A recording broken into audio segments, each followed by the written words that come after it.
Ya, pemirsa, unjuk rasa berujung ricuh di Kota Bandung. Polisi menangkap satu persatu peserta aksi yang diduga menjadi provokator. Demo menolak Undang-Undang Cipta Kerja Rabu kemarin berujung ricuh. Dulu kerennya.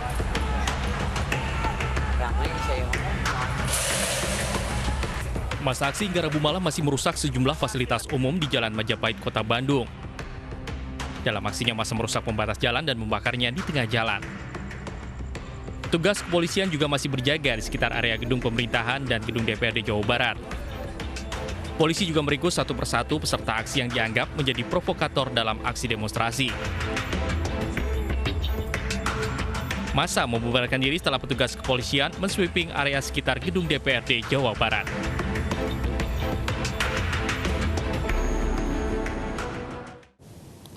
Pemirsa, ribuan mahasiswa di Bandung bentrok dengan petugas kepolisian di depan gedung DPRD Jawa Barat. Sejumlah pendemo bahkan melempar bom molotov dan batu ke arah polisi.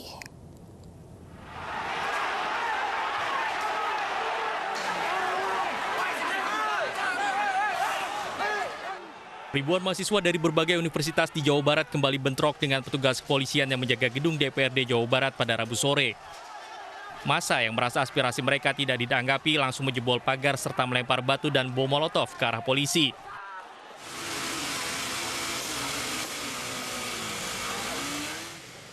Melihat massa yang semakin tidak terkendali, petugas TNI dan Polri memukul mundur para demonstran dengan menembakkan gas air mata. Akibatnya banyak pengendara sepeda motor mengalami kecelakaan akibat bentrokan ini.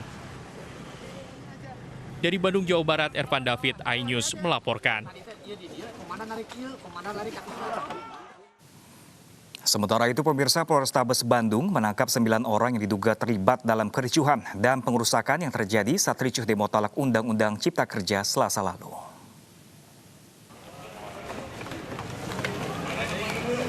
Pasca kericuhan, polisi mengamankan 9 orang yang diduga bukan dari kalangan mahasiswa dan buruh yang membuat ricuh dan merusak sejumlah fasilitas saat berunjuk rasa tolak Undang-Undang Cipta Kerja di depan gedung DPRD Jawa Barat.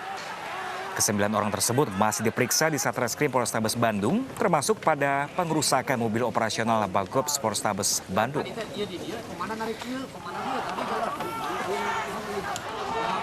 Sedang didalami oleh dari Polrestabes, ya. Jadi masyarakat tidak usah khawatir lagi. Sekarang Polrestabes. Gelombang penolakan pengesahan Undang-Undang Cipta Kerja terus berlanjut. Para mahasiswa turun ke jalan menyuarakan penolakan undang-undang ini.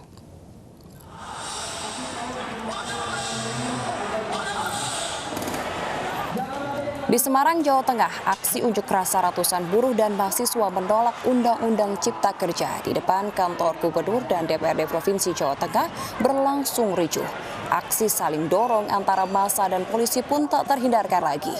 Polisi pun bertindak menghalau massa aksi dengan semprotan water cannon dan gas air mata hingga massa membubarkan diri.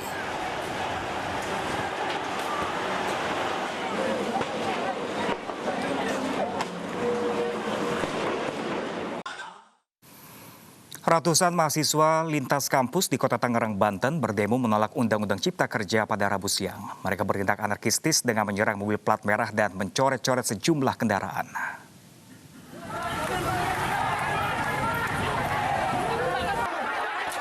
Sejumlah mahasiswa mengadang dan merusak sebuah mobil berplat merah yang melintas di Jalan TMP Taruna, Kota Tangerang, Banten.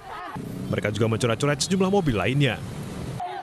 Bahkan sebuah bus milik maskapai penerbangan swasta juga tak luput dari aksi vandalisme ini.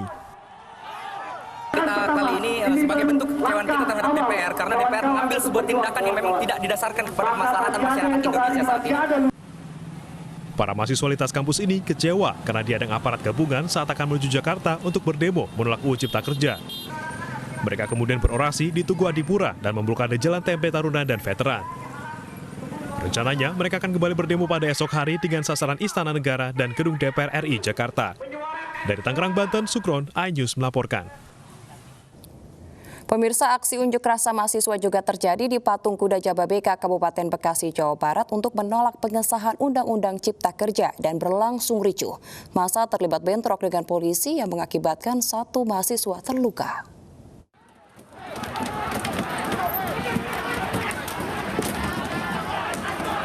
Inilah situasi saat ratusan mahasiswa menggelar unjuk rasa di kawasan industri Cabang PK2 Kabupaten Bekasi untuk menolak pengesahan Undang-Undang Cipta Kerja yang baru saja disahkan oleh DPR RI. Mahasiswa tampak dipukul mundur polisi saat melaksanakan aksinya. Sementara dari pihak mahasiswa membalas dengan lemparan batu. Satu mahasiswa dilaporkan terluka akibat bentrokan tersebut.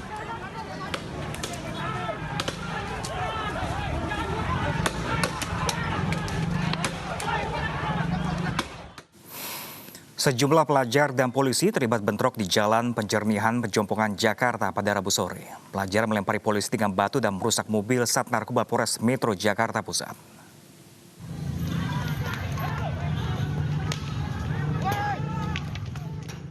Sejumlah pelajar bentrok dengan polisi di Jalan Penjernihan Pejompongan Jakarta Pusat.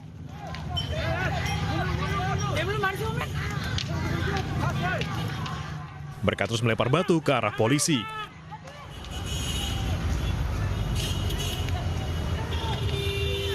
Polisi sempat kewalahan karena jumlah aparat yang kurang dibandingkan dengan jumlah massa.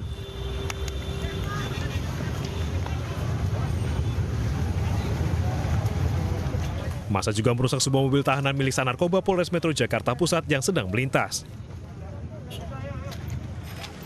Beruntung, kedua polisi yang ada di dalamnya berhasil menyelamatkan diri. Mobil ini sebelumnya mengantar para pelajar yang ditangkap menuju ke posko Subdit Keamanan Negara di area gedung DPR. Tadi sekitar pukul 16.30 di daerah Pejompongan ada sekelompok massa aksi yang melakukan tindakan anarki dengan merusak mobil milik Polri. Pada saat itu memang sudah ada beberapa yang kita amankan dan ketika akan membawa orang-orang yang diamankan tersebut untuk kita dalami, kendaraan tersebut kemudian tiba-tiba diserang dan kemudian dihancurkan, dirusak. Aksi bentrokan ini dipicu oleh para pelajar yang hendak menuju ke gedung DPR RI untuk menggelar demo menolak UU Cipta Kerja. Kini polisi masih mendalami kelompok yang terlibat dalam penyerangan dan pengerusakan mobil polisi ini. Tim Liputan iNews melaporkan.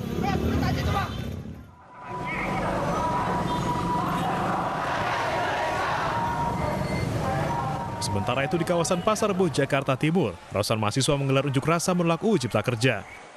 Selain berorasi, mereka juga membakar ban bekas di bawah jembatan layang. Tuntutan kita adalah ini sebagai sikap sebagai sikap bahwasanya kekecewaan kita terhadap situasi politik saat ini yang bahwasanya RUU Cipta Kerja yang tanpa diketahui oleh masyarakat tiba-tiba disahkan. Aksi ini berlangsung secara tertib dengan dijaga ketat polisi. Usai berdemo, para mahasiswa membubarkan diri dengan damai. Dari Jakarta, Rio Manik, iNews melaporkan. Pemerintah menyatakan banyak informasi yang tidak tepat beredar di masyarakat terkait Undang-Undang Cipta Kerja. Berikut pernyataan sejumlah menteri mengenai beberapa isu di Undang-Undang Cipta Kerja. Saat unjuk rasa penolakan Undang-Undang Cipta Kerja bergulir kemarin, sejumlah menteri diantaranya Menteri Tenaga Kerja Ida Fauzia, Menteri Agraria Sofyan Zalil, dan Menteri Keuangan Sri Mulyani menggelar jumpa pers secara daring. Para menteri menilai banyak kesimpang siuran informasi yang harus diluruskan terkait Undang-Undang Cipta Kerja. Mulai dari isu ketenagakerjaan, pertanahan, dan perhutanan, usaha mikro hingga perpajakan. 13 tahun 2003. Undang-undang. Kemudian yang berikutnya, ketentuan mengenai waktu kerja dan waktu istirahat. Ini banyak sekali yang terjadi banyak distorsi. Ini tetap diatur sebagaimana Undang-Undang 13 tahun 2003 dan menambah ketentuan baru mengenai pengaturan waktu kerja dan waktu istirahat pada sektor usaha dan pekerjaan tertentu. Ini kenapa diatur? Jadi undang-undang yang eksis tetap ada, tetapi ada kita mengakomodir tuntutan pelindungan bagi pekerja atau buruh pada bentuk-bentuk hubungan kerja dan sektor tertentu yang di era ekonomi digital saat ini berkembang sangat dinamis seperti yang disampaikan oleh Pak Menko tadi. Yang hal baru yang lain saya kira perlu saya sampaikan. Undang-Undang Cipta Kerja menghapus ketentuan mengenai penangguhan pembayaran upah minimum, jadi tidak bisa ditangguhkan. Ini clear disebutkan di Undang-Undang Cipta Kerja ini. Di samping itu juga dalam rangka memperkuat perlindungan upah bagi pekerja atau buruh, serta meningkatkan pertumbuhan sektor usaha mikro dan kecil, Undang-Undang Cipta Kerja ini mengatur ketentuan pengupahan bagi sektor usaha mikro dan kecil. Ketika ada proses PHK itu masih dalam proses, maka buruh masih mendapatkan upah.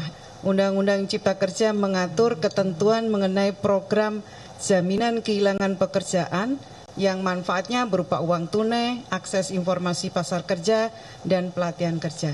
Undang-undang ini lebih memberikan kepastian bahwa hak pesangon itu diterima oleh pekerja atau buruh dengan adanya skema di samping pesangon yang diberikan oleh pengusaha, pekerja mendapatkan jaminan kehilangan pekerjaan yang ini tidak dikenal dalam Undang-Undang 13 2003. Jaminan kehilangan pekerjaan yang manfaatnya berupa cash benefit, vocational training, dan pelatihan kerja.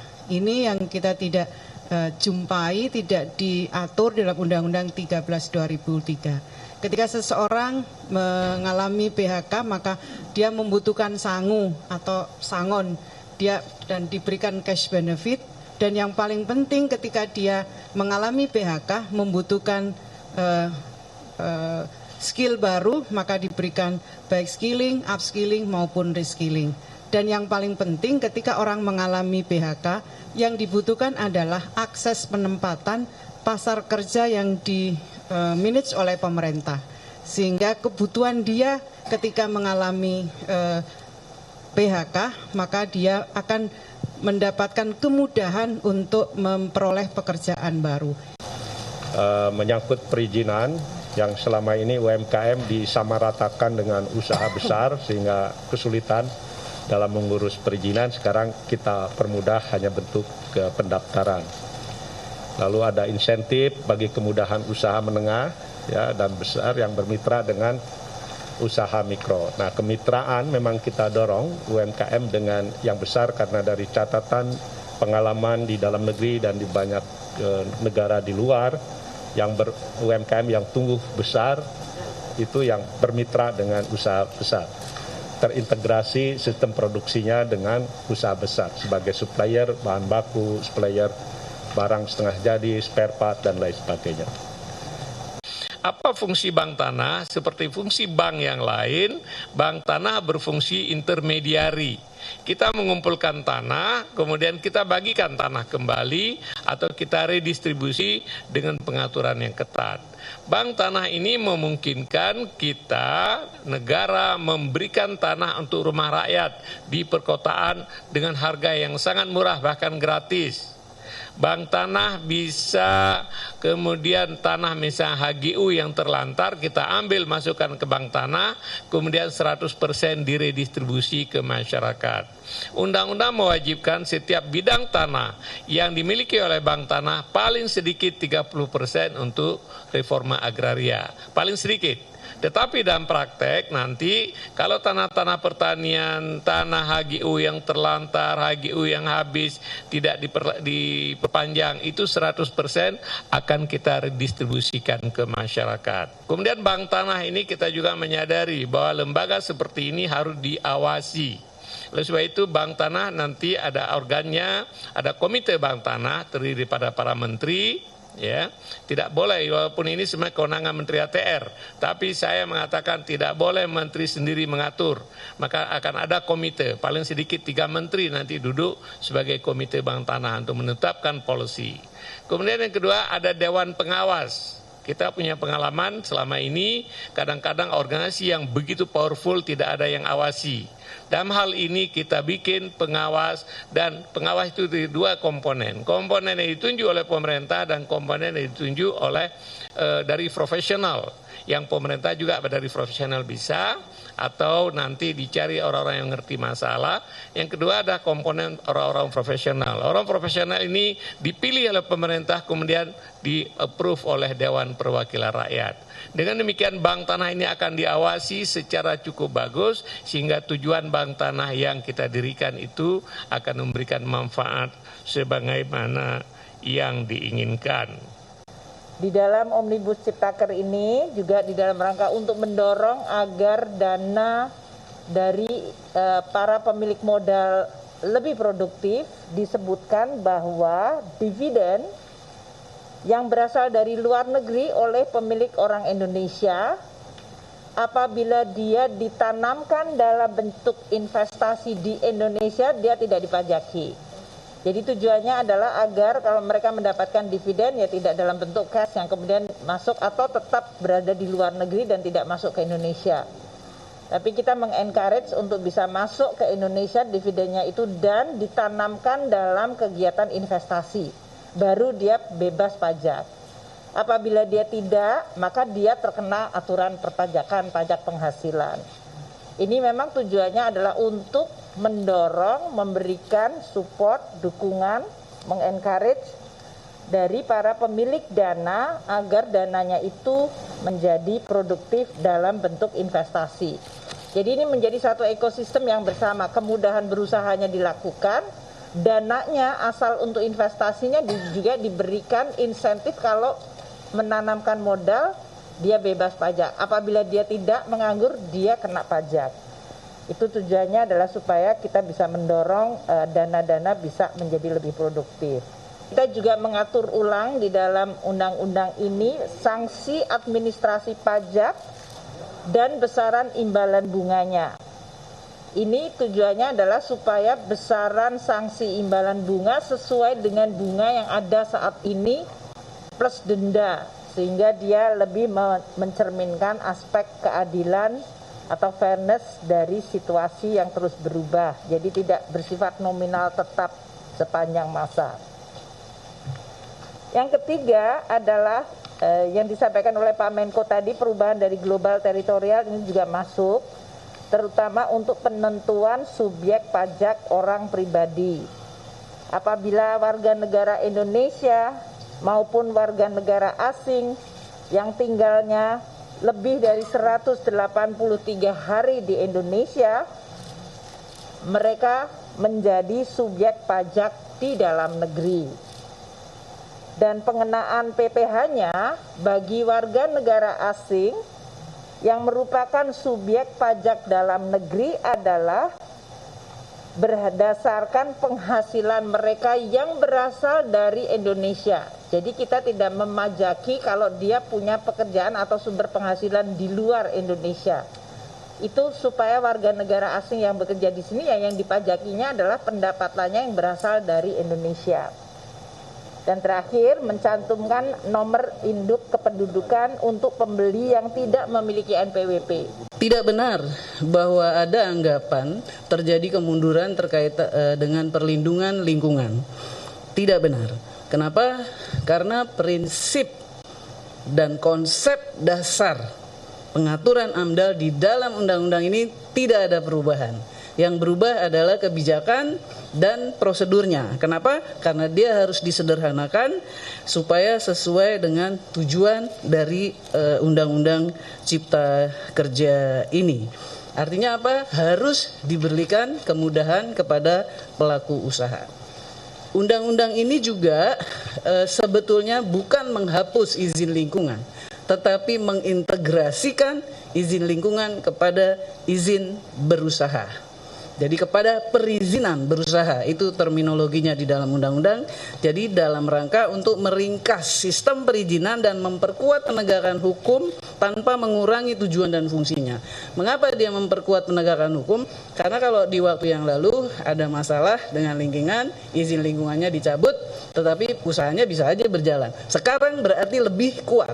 Kenapa? Karena kalau ada masalah di lingkungan, karena dia menjadi dasar dalam perizinan berusaha, bahwa dasar pemikiran penggantian sistem komisi penilaian AMDAL dengan sistem uji kelayakan adalah berdasarkan evaluasi dan praktek empirik yang ada selama ini yang menyulitkan. Sehingga mungkin dipahami oleh semua pihak di berbagai tempat bahwa kok lama sekali ya AMDALnya dan sebagainya. Oleh karena itu ini disesuaikan prosedurnya, sistemnya disesuaikan, yaitu dengan penerapan sistem uji kelayakan oleh lembaga uji kelayakan, sehingga terjadilah standarisasi sistem. Konsepnya dilakukan oleh uji kelayakan yang dibentuk oleh pemerintah pusat. Dalam melaksanakan tugasnya, dia membantu gubernur, bupati, wali kota melaksanakan kewenangan menerbitkan persetujuan lingkungan. Jadi dengan mekanisme ini maka dipastikan uji kelayakan dilaksanakan sesuai NSPK dan terstandarisasi. Jumlah tim uji kelayakan yang membantu gubernur, bupati, wali kota nanti disesuaikan dengan beban penilaian AMDAL di masing-masing daerah sehingga keterlambatan AMDAL akibat tumpukan beban dapat dihindari. Nah, tim uji kelayakan ini adalah para ahli nanti yang akan banyak terlibat dan kepadanya sebagai anggota dipersyaratkan harus memiliki sertifikat agar dokumen AMDAL yang digunakan dapat dipertanggungjawabkan secara saintifik ilmiah. Di dalam konsep ini keterlibatan masyarakat adalah dalam penyusunan dokumen AMDAL dilakukan dengan melibatkan masyarakat yang terkena dampak langsung terhadap rencana usaha atau kegiatan. Focusing pelibatan masyarakat pada masyarakat terkena dampak langsung adalah untuk memberikan perhatian lebih terhadap kepentingan masyarakat yang terkena dampak langsung dari rencana usaha atau kegiatan. Dari hasil evaluasi, selama ini kepentingan masyarakat terkena dampak langsung sering terdilusi oleh kepentingan lain di luar kepentingan masyarakat yang terkena dampak langsung. Namun demikian tetap membuka ruang bagi pemerhati lingkungan dan LSM pembina masyarakat yang terkena.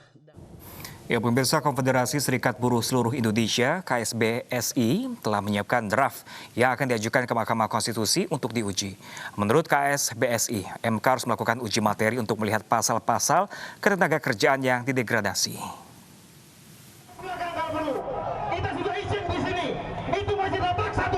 Konfederasi Serikat Buruh Seluruh Indonesia atau KSBSI akan mengajukan gugatan uji material kepada Mahkamah Konstitusi terkait dengan Undang-Undang Cipta Kerja. Draft uji material juga telah disusun. Tidak menutup kemungkinan KSBSI akan menjalin komunikasi dengan serikat pekerja lain agar gerakan perlawanan mereka lebih masif. Selain aksi kami, mungkin hari ini kami akan melakukan internal KSBSI. Kami juga akan menjahit gerakan-gerakan ini menjadi masif. Lalu yang ketiga saya katakan tadi, kami akan mengajukan uji material ke Mahkamah Konstitusi. Karena yang saya bilang tadi, bahwa nilai-nilai yang saya sampaikan 4 hal tadi, undang-undang seharusnya diganti oleh undang-undang. PP betul bagian dari undang-undang, tapi faktanya yang hari ini terjadi adalah undang-undang diganti oleh PP. KSBSI mengaku akan terus memperjuangkan suara buruh dengan berbagai cara yang tidak melanggar hukum.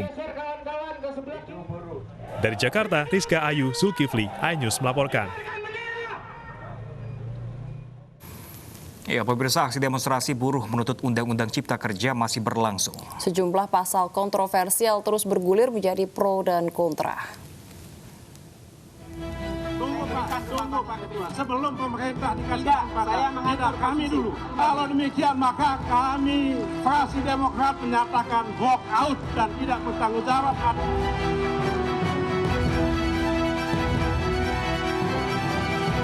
Program jaminan kehilangan pekerjaan tidak mengurangi manfaat, jaminan kecelakaan kerja, jaminan kematian, jaminan hari tua, jaminan pensiun, dan tanpa membebani iuran kepada pekerja ataupun kepada perusahaan. Undang-undang ini merampas dan merampok uang rakyat sekaligus kesejahteraan kita ke depan, kawan.